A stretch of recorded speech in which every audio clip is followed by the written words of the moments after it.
Hi, I'm Richard Jolliffe, and you're watching Leadership to Go. Good to have you with us here on our program this week. We've been off for a couple of weeks because my office has been going through some renovations and changeovers and some different things that we've been doing, so I haven't really had the ability to get on here and put together a decent video. But now we're back up and running and working through some of the bugs. As you can see, I got a little bit of too much light over my head, but that's stuff that's all fixable. We'll get that straightened out. But it's good to have you with us here on Leadership to Go. And I'm just going to talk about today, and this segment is entitled Be You. Be You. B-E-Y-O-U. Be You. Before we get into that, I want to encourage you, if you would, to as you're watching this on YouTube or Facebook, wherever you're watching this at, if you would just put that you like it or give it a thumbs up, that would be awesome. To share it on your timeline would be also very, very wonderful. To get it out, get the word out to other people, whether you're doing that on LinkedIn or you're doing it on Google Plus, or you're doing that on Facebook or Twitter. We're on all of those media formats. And so we appreciate all of you that are helping us to get the word out. All right, let's talk about Be You. Be You. Well, one of the issues that I see that's so detrimental, whether I'm working with young people in the school system, in public school system, or working with older adults, even into the elderly, is that we struggle to find out who we are, and then we really struggle to stay who we are, because everybody wants to put on top of us to be something different. Everybody has their own agenda, what they think. In the school system, we see it in a lot of ways, like in bullying that takes place, that making fun of our weaknesses, and we all have them. Everyone, even the most beautiful, wonderful, athletic, smartest individuals have flaws and things that are not perfect in their life. But what ends up happening is that we become influenced by what others think and say about us. And we're really programmed in our society to be that way. I can think about back when I was in high school, I might have liked a particular girl and, was starting a conversation with her, and she liked me. And then I get together with my gang of four, my buddies, and they begin to tell me, you don't want to be with her. She's not pretty. She's got this wrong with her, this wrong with her. And the next thing you know, my thinking is influenced. And it's terrible because, you can choose what you think about, but when you respect and honor a group of people in your life, that can definitely begin to influence how you begin to deal with things and how you make your decisions. And I can remember several young ladies that I broke up with just because my friends said, you don't want to date her, you don't want to be with her, she's not, you can do better than that, and on and on and on. Well, I'm grateful that I did break up with all of them because now I have my wife.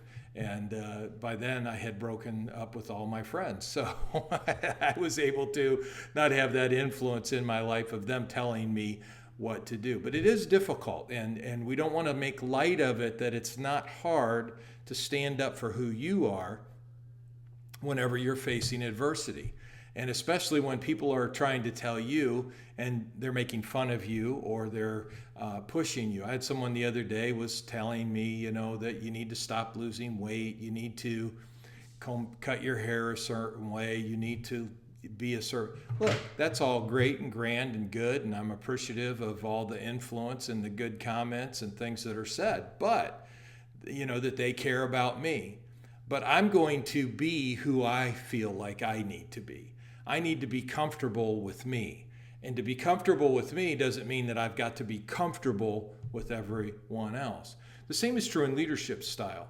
There's a lot of different leadership styles, and I don't think there's any one of them that doesn't have some kind of characteristic that's not good. I mean, if you're a driven leader, then you always have the tendency that you can run people over. You're not given the details. That's mine. That's my leadership ability.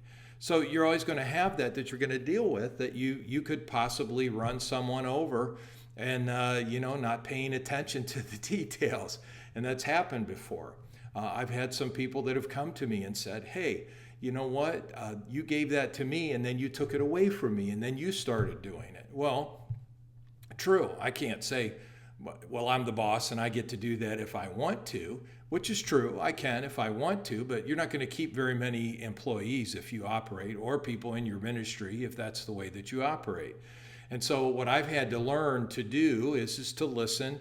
And when people begin to talk about my flaws, just look, I just admit that, hey, I've got things wrong. Somehow we're in a society today where we think flaws and failure means that you are flawed and a failure. That is not true. You are not flawed and you are not a failure, but you will fail and you do have flaws. And so don't become those things. Don't let people pigeonhole you into those things that this is who you are and this is what you'll always do and this is what you'll always be. And look, the best thing I've learned to do in my life is just to say, hey, you know what? You're right. I did give that to you. I'm sorry. Sometimes I have a tendency to do that in my life because of who I am. I'm working on that.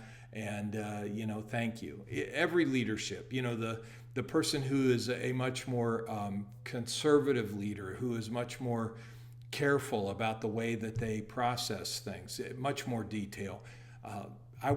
They're excellent for me to have around me because they're the kind of leader that I need around me to help me to not miss out on some of the details. And so that's awesome. But at times, that person could drive me crazy too because they're much more concerned about things than I'm concerned about them. And typically, you always find that drivers get along great with other drivers, typically, if they're on the same page.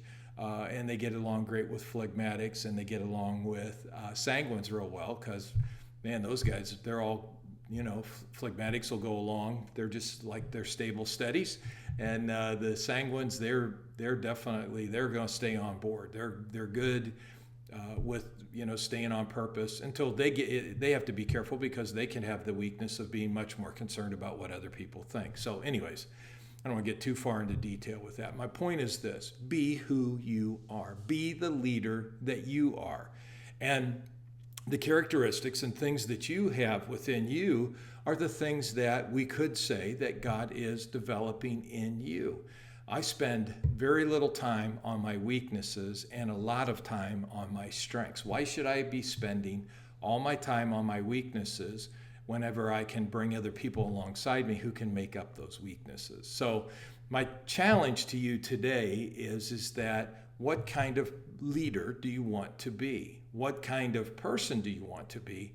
And to just evaluate. And I think this is probably the hardest thing for us to do, is just to take a few moments and to evaluate, am I allowing other people to influence how that I'm conducting myself in the church that I attend, how I'm dealing with people in relationships, my family, and as a leader in positions that I'm in of authority. I just really feel like this is such an incredibly important message for us today, and especially whenever, our young people, modeling some of the older people who get pressed and pressured by outsiders to be a certain way, and you don't have to be that way. Be who you are. Be you. That's what this is entitled, and I hope that you will be you this week. We'll be back next week with more leadership to go. Once again, let me thank you for being with us. And also, if you would do me the great favor of liking this and sharing it, that would be absolutely incredible. Thank you and have a great day.